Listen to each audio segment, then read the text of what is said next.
Hi friends, welcome to finance and general studies channel. आज जैसे हमने पिछले वीडियो में डिस्कस किया था एचडीएफसी के बारे में, एचडीएफसी बैंक के बारे में कि वो कितना शानदार बैंक है और कितना अच्छा बैंक है। आज हम फिर एक बार एक अच्छे स्टॉक और जो लार्ज कैप स्टॉक है और वो फंडामेंटली बहुत स्ट्रॉन्ग कंपनी है और इंडिया की नंबर 1 कंपनी है वो एज़ पर मार्केट कैपिटलाइजेशन, उसके बारे में आज हम डिस्कस करेंगे। ज़्यादातर लोगों को शायद थंबनेल देखकर पता चल चुका होगा कि मैं कौन से स्टॉक के बारे में बात कर रहा हूँ, तो हम चलिए उस कंपनी के बारे में स्टडी करेंगे। हमारा आज का स्टॉक है रिलायंस इंडस्ट्रीज़। ये रिलायंस इंडस्ट्रीज़ का विकीपीडिया पेज है। इधर आपको विकीपीडिया में मैं हमेशा क्यों लेके आता हूँ, क्योंकि ये पेज में आपको ज़्यादातर जो इम्पोर्टेंट डिटेल्स होने चाहिए वो सब होते हैं। इधर आपको ज़्यादातर वो इम्पोर्टेंट डिटेल्स अवेलेबल होते हैं, जैसे कि रिलायंस इंडस्ट्री हो, कब शुरू हुई थी, कौन से सब्सिडियरीज है, वो आपको एक ही उसमें दिख जाएगी। ठीक है, रिलायंस इंडस्ट्रीज कंपनी है, ये इंडिया की नंबर 1 कंपनी है एज़ पर मार्केट कैपिटलाइजेशन, और ये दुनिया की 100th लार्जेस्ट कंपनी भी है। वो 100th लार्जेस्ट कंपनी भी है world wide as per market capitalization and the revenue also. Reliance industry शुरू हुई थी 1958 में। इसके फाउंडर थे धीरूभाई अंबानी, जो कि हमारे अनिल अंबानी के फादर हैं। उन्होंने एक टेक्सटाइल इंडस्ट्री से शुरू किया था, अब जाके एक कॉन्ग्लोमरेट बनी है। इसको इंडस्ट्रीज बुलाना ही सही है, क्योंकि इसमें बहुत सारे कंपनीज इन्वॉल्व है। इनका सिर्फ एक ही बिज़नेस नहीं है, ये सभी तरह के बिज़नेस में इन्वॉल्व है। इनका मेनली बिज़नेस आता है आपको oil and gas, telecommunication, like आपको जियो सबको मालूम है, और रिलायंस रिटेल। उसके बाद आपके दूसरे सब्सिडियरीज बहुत है, टेक्सटाइल है, इन्वेस्टमेंट है, इंफ्रा है, बाकी सब मीडिया भी है, बहुत सारे कंपनीज है उसके अंदर। लेकिन इनके मेन पिलर्स है oil and gas, petrochemical oil and gas एक ही है, उसके बाद आपके जियो है, और उसके बाद रिलायंस है। ये 1958 में शुरू हुई थी रिलायंस कमर्शियल कॉरपोरेशन करके। उसके बाद रिलायंस टेक्सटाइल करके इसका नाम चेंज कर दिया, टेक्सटाइल्स एंड इंजीनियर्स। और में 1973 से इसको रिलायंस इंडस्ट्रीज लिमिटेड करके ही बुलाती। ये पब्लिक ट्रेडेड कंपनी है, ऑफ कोर्स सबको मालूम है, और ये बीएससी में ट्रेड करती है, एनएससी में करती है, Bombay stock exchange, national stock exchange, London stock exchange में भी ये ट्रेड करती है कंपनी। तो एक कॉन्ग्लोमरेट है, जैसे मैंने आपको बोला था। कॉन्ग्लोमरेट मतलब as a multi industry company, मतलब एक कंपनी, उसके अंदर बहुत सारे कंपनीज होते हैं। जैसे इंडिया में ऐसे बहुत सारे कंपनीज है जो कॉन्ग्लोमरेट है। आपका रिलायंस हो गया, और एल&टी हो गया, आईटीसी हो गया, ऐसे बहुत सारे, बजाज होल्डिंग है, वो भी एक कॉन्ग्लोमरेट है। ऐसे बहुत सारे ग्रुप और कंपनीज है, उसके अंदर बहुत सारी कंपनीज होती है। वो बहुत सारी कंपनी के होल्डिंग कंपनी होती है, तो उनको कॉन्ग्लोमरेट भी बुलाते हैं। जैसे मैंने बोला, उसका सब्सिडी, उसके फाउंडर है धीरूभाई अंबानी। इधर आप उनके फ़ोटो पे देख सकते हैं। और एरिया सोल्ड वर्ल्ड वाइड है। अभी के की people chairman managing director Mukesh Ambani है।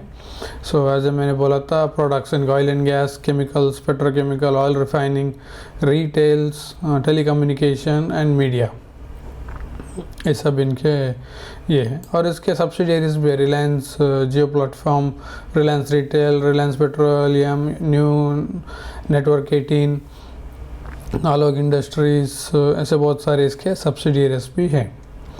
ठीक है, चलिए हम सीधे उसके वेबसाइट में चले जाएंगे। ये रहा रिलायंस का वेबसाइट। आप अगर कुछ डिटेल्स देखना चाहते हैं तो ये इधर है। आपको ज़्यादातर इधर आपको इन्वेस्टर रिलेशंस में कंपनी के एनुअल रिपोर्ट्स वगैरह डाउनलोड करना, सब कुछ इधर आपको मिल जाता है। Financial reporting, share holding information, इधर सब आपको कंपनीज़ की इन्फॉर्मेशन मिलते हैं। और इधर आपको लेटेस्ट न्यूज़, इसमें लेटेस्ट जो न्यूज़ है वो भी इधर आपको दिखाई देता है। KKR to invest 2000 crores in Reliance retail. Reliance में आपको ज़्यादातर बहुत सारे इन्वेस्टमेंट अभी आ रहे हैं। पहले तो इनिशियल में आपको जियो में बहुत सारे इन्वेस्टमेंट आ रहे थे, अभी उनका रिलायंस रिटेल बहुत ही ज़्यादा स्टेक सेल कर रहा है, और बहुत सारे इन्वेस्टमेंट्स उसमें आ रहे हैं, क्योंकि उनको रैपिडली एक्सपेंशन करना है इंडिया में, इसलिए इसमें बहुत सारे इन्वेस्टमेंट्स आ रहे हैं। रिसेंटली इसके पहले है आपको कतार का एक इन्वेस्टमेंट फंड है, कतार इन्वेस्टमेंट अथॉरिटी, उसने भी $1 बिलियन का इन्वेस्टमेंट किया था। और एक न्यूज़ है जो कि एनवीडिया से है, जो जियो ने पार्टनरशिप की है एनवीडिया से, ताकि वो लोग उसका एआई का इंटीग्रेट करें उनके बिज़नेस में। उसके बाद रिलायंस के बैलेंस शीट में जाएंगे। रिलायंस की बैलेंस शीट ऐसे आप रिजर्व्स देख सकते हैं, 3,98,000 करोड़, 3,84,000, 4,68,000, 4,64,000, 4,72,000 के कंपनी के पास रिजर्व्स है। ये बहुत ही फंडामेंटली स्ट्रॉन्ग कंपनी है। इसके मैंने आपको पहले बोला था, उसके स्ट्रॉन्ग रिजर्व्स हमेशा होते हैं क्योंकि कंपनी प्रॉफिट जनरेट करेगी। इसका एक डिसएडवांटेज है कि कंपनी के पास बहुत सारा डेट है, 1,18,000, 1,94,000, 1,60,000, 1,67,000, 1,35,000। इसका बहुत सारा डेट है क्योंकि ये बहुत ही कैपिटल इंटेंसिव बिजनेसेस में बिज़नेस कर रही है, इंडस्ट्री में बिज़नेस कर रही है, और इसीलिए इनको ज़्यादातर बहुत सारा कर्जा उठाना पड़ता है बैंक से।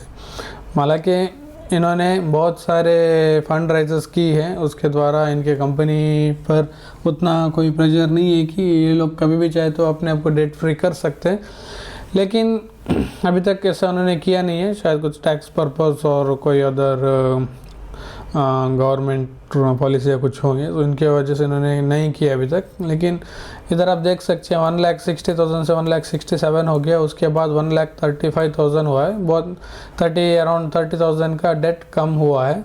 देखेंगे अगले नेक्स्ट बैलेंस शीट में इनका डेट कितना रहेगा। लेकिन हाँ, ये एक उनका नेगेटिव पॉइंट है, इसमें बहुत सारा डेट होता है। जो कंजर्वेटिव इन्वेस्टर होते हैं, उन जिसको कंपनी ऊपर ज़्यादा डेट पसंद नहीं है, लार्ज कैप स्टॉक होने के बावजूद भी, वो लोग ऐसे स्टॉक अवॉइड कर सकते हैं। लेकिन जिसको इस कंपनी के ऊपर भरोसा है, कंपनी के ग्रोथ के ऊपर भरोसा है, और ये कंपनी पॉलिटिकली बहुत ही क्या बोलते हैं, उनको पॉलिटिकली बहुत सपोर्टेड है, तो ये एक एडवांटेज है इस कंपनी के ऊपर। तो वो सब चीज़ें आप कंसिडर करके ये स्टॉक में इन्वेस्ट करना चाहते हैं तो आप जा सकते हैं, क्योंकि कंपनी बहुत ही फंडामेंटली स्ट्रांग है।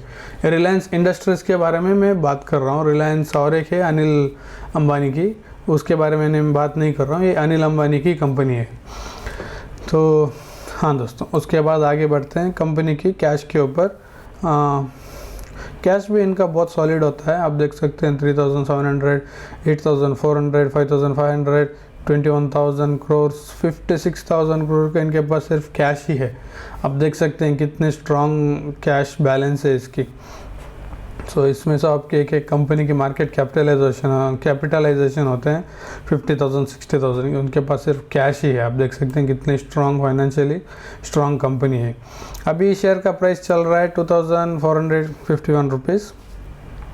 आज तो 0.07% स्टॉक डाउन था, मतलब 1.1 रुपीज़ 65 पैसे का डाउन था BSE में। NSE में तो वही 2 रुपये का अप मूव था। ऐसा चलता रहता है, BSE और NSE में थोड़ा डिफरेंस होता है। उसके बाद इसका डिविडेंड हिस्ट्री देखते हैं। अभी हमारे देख सकते हैं ये कंपनी हर साल डिविडेंड देती है, ऐसा कोई भी साल नहीं है कि कंपनी डिविडेंड नहीं दे रही है। हर साल कंपनी का डिविडेंड आ ही रहा है। अब देख सकते हैं इधर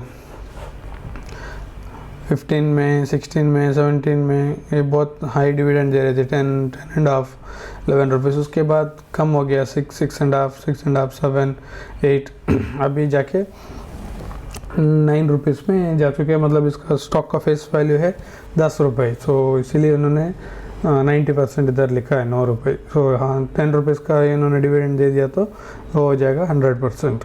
सो डिविडेंड हर साल कंपनी डिविडेंड पास करती रहती है, सो उसमें कोई प्रॉब्लम की बात नहीं है। और कंपनी का रेवेन्यू देखेंगे हम। कंपनी का मैंने बोला था जैसे मार्केट कैपिटलाइजेशन 16,58,656 करोड़ का मार्केट कैपिटलाइजेशन है, जो से कि ये इंडिया की नंबर 1 कंपनी है एज पर मार्केट कैपिटलाइजेशन, जिसे मैंने आपको पहले ही बोला था। ये रहा इसका चार्ट बटन। इसमें कुछ ये 5 साल में पैसा इन्वेस्टर का पैसा डबल करके देती है। यही इसका मेन टारगेट होता है हर 5 ईयर्स में या 6 मैक्स टू मैक्स 7 ईयर्स पकड़ के चलिए, आपका पैसा डबल हो जाता है। वही अगर आपने पैसा एफडी में इन्वेस्ट करके रखा या कोई इंश्योरेंस पॉलिसी ले ली तो आपको इतना जल्दी में पैसा डबल होके नहीं मिलेगा, वो भी सेफ रिटर्न के साथ और विदाउट टैक्सेशन। आपको अगर आपने जब विड्रॉ करेंगे तभी आपको टैक्स पड़ेगा, नहीं तो पैसा ग्रो होता रहेगा तो उसके ऊपर आपको कोई टैक्स नहीं देना है। लेकिन एफडी में आपको जब हर साल आप रिन्यू करते हैं, आपको इंटरेस्ट आते रहते हैं, तो उसके ऊपर आपको टैक्स भरना पड़ता है। इसके ऊपर ऐसा कोई ये नहीं है, हाँ, मतलब टैक्स का कोई प्रॉब्लम नहीं होता है जब आप स्टॉक मार्केट में इन्वेस्ट करते हैं तो। और ये हर एक 5 साल 6 साल में आपको पैसा डबल करके देती है, ऐसा इनका मेन टारगेट होता है। ठीक है, मैंने आप देख सकते हैं इसके ऑयल इंडस्ट्री के साथ इनका कंपैरिजन हो रहा है, क्योंकि उनका मेन बिजनेस ऑयल ही करके अभी भी कंसिडर कर रहे हैं। माना कि इन्होंने डाइवर्सिफिकेशन किया है, इनका ऑयल टेलीकम्युनिकेशन और रिटेल से भी इनको इक्वलेंट इनकम और रेवेन्यू भी जनरेट हो रहा है, मतलब स्ट्रॉन्ग जनरेट हो रहा है रेवेन्यू एंड प्रॉफिट। लेकिन इनका अभी भी ज़्यादातर डिपेंडेंसी ऑयल एंड गैस में ही है, जो लोग स्लोली उसको डाइवर्ट कर रहे हैं बिजनेसेस को। उसके बाद ये कंपनी आपको ग्रीन हाइड्रोजन में भी काम कर रही है, क्लीन एनर्जी में भी काम कर रही है। सो इनके बहुत सारे बिजनेसेस है और फ्यूचर ग्रोथ के बिजनेसेस है, जैसे इसलिए मैंने आपको बोला था एक बहुत बड़ी इंडस्ट्री है, कॉन्ग्लोमरेट है, इसके अंदर बहुत सारे बिजनेसेस है। ठीक है, आप इसका रेवेन्यू देख सकते हैं। 2012 में 3,57,000 करोड़ का रेवेन्यू था, वो बढ़ के आपको अभी जाके 2023 में 8,76,000 करोड़ हो चुका है। इसका रेवेन्यू उतना मतलब फास्ट लेने हर साल डबल ऐसा नहीं होता है, क्योंकि ये बहुत बड़े फिगर्स है, इनको मेंटेन करना ही एक उसमें अपने आप में एक बड़ी बात है। और उसके साथ वो प्लस ग्रोथ भी दिखा रहा है, मतलब ये कंपनी बहुत अच्छी काम कर रही है। तो इनका ओपीएम भी देख सकते हैं 15%, 16%, 17, 18, 16 है, तो एक अच्छा ओपीएम भी है, मतलब 15% के ऊपर इनके प्रॉफिट मार्जिन है। उसके ऊपर आप नेट प्रॉफिट देख सकते हैं, 19,000 करोड़ का इनका प्रॉफिट था साल 2012 में। अब जाके इनका प्रॉफिट बढ़ चुका है अराउंड 74,000, लास्ट ईयर इन्होंने डिक्लेयर किया था 74,000 करोड़ था 2013 के फुल फाइनेंशियल ईयर में। सो अभी टिल डेट मतलब जो अगला ईयर है 2024-25 फाइनेंशियल ईयर 24-25 में, तो ईयर टिल डेट इन्होंने 72,900 करोड़ का प्रॉफिट डिक्लेयर किया है। मतलब अभी से 1 साल पहले से काउंट कैलकुलेट करेंगे तो इतना प्रॉफिट इनका दिख रहा है। सो इनका ईपीएस भी अच्छे से बढ़ रहा है, 32, 34, 43, 40, 53, 58, 58, 77, 89, 98, जिससे प्रॉफिट बढ़ रहा है ऐसा उनका ईपीएस भी बढ़ रहा है। उसके बाद इनके शेयर होल्डिंग पैटर्न्स देखेंगे, अभी हमारे देख सकते हैं प्रमोटर खुद 50% का स्टेक रखे हुए कंपनी में। आप सोच सकते हैं अगर कल सुबह कंपनी का कुछ प्रॉब्लम हो गया तो सबसे ज़्यादा नुकसान प्रोमोटर का ही होगा, क्योंकि उसके पास करोड़ों के शेयर्स है, लाखों करोड़ों के शेयर्स है, तो उसको सबसे ज़्यादा नुकसान होगा। और वो प्रोमोटर ऐसा करने के लिए नहीं छोड़ेंगे, तो उसको कंपनी को आगे अच्छे से अच्छा बनाने के लिए वो ट्राई करेंगे। सो इसी की वजह से इसके पास तो ऐसे कंपनी में आप एक स्ट्रॉन्ग कंपनी के लक्षण होते हैं, मतलब प्रोमोटर के स्टेक एटलीस्ट 50% के ऊपर ऐसा रहेगा तो बहुत ही स्ट्रॉन्ग कंपनी के लक्षण होते हैं। प्रोमोटर 50% है, एफआईएस 22% है, डीआईएस 16% है, ऑलमोस्ट 90% की कंपनी उन्हीं के पास है। सो सिर्फ 10% पब्लिक के पास है। तो जैसे मैंने आपको बोला था जो स्टॉक के जिस कंपनी में होल्डिंग्स पब्लिक की कम होती है वो कंपनी अच्छी होती है, क्योंकि पब्लिक ज़्यादातर ख़राब कंपनी में इन्वेस्ट करने के लिए पसंद करती है। तो ये रहा था आज का स्टॉक रिलायंस के बारे में इंफॉर्मेशन। तो अब हम देखेंगे निफ्टी का आज का मूवमेंट कैसा था। निफ्टी आज कुछ ज़्यादा ये नहीं था, हाई हुआ था 20,167 पॉइंट्स तक गया था, उसके बाद थोड़ा प्रॉफिट करेक्शन आ गया और ओपनिंग से भी नीचे गई थी एक बार, उसके बाद फिर से रिकवरी आ गई और आपको आके क्लोजिंग हुआ है 20,103 में, मतलब सिर्फ 33 पॉइंट की इंक्रीमेंट हुआ है। तो इनका 52 वीक हाई है 20,167 जो कि आज ही हुआ था, उसके बाद क्लोजिंग आया 20,103। सो आशा करता हूँ ये वीडियो आपको पसंद आया हो दोस्तों। तो अगर आपको पसंद आए तो प्लीज़ वीडियो लाइक कीजिए, शेयर कीजिए और सब्सक्राइब कीजिए। मैं ऐसे अच्छे स्टॉक का वीडियोस बना के आपको प्रेजेंट करते रहता हूँ, जो फंडामेंटली स्ट्रॉन्ग कंपनीज होते हैं उनके बारे में आपके सामने रखता हूँ। सो आशा करता हूँ आपको वीडियो पसंद आया हो, तो प्लीज़ लाइक कीजिए, सब्सक्राइब कीजिए और शेयर कीजिए। ओके दोस्तों, देन थैंक यू, बाय।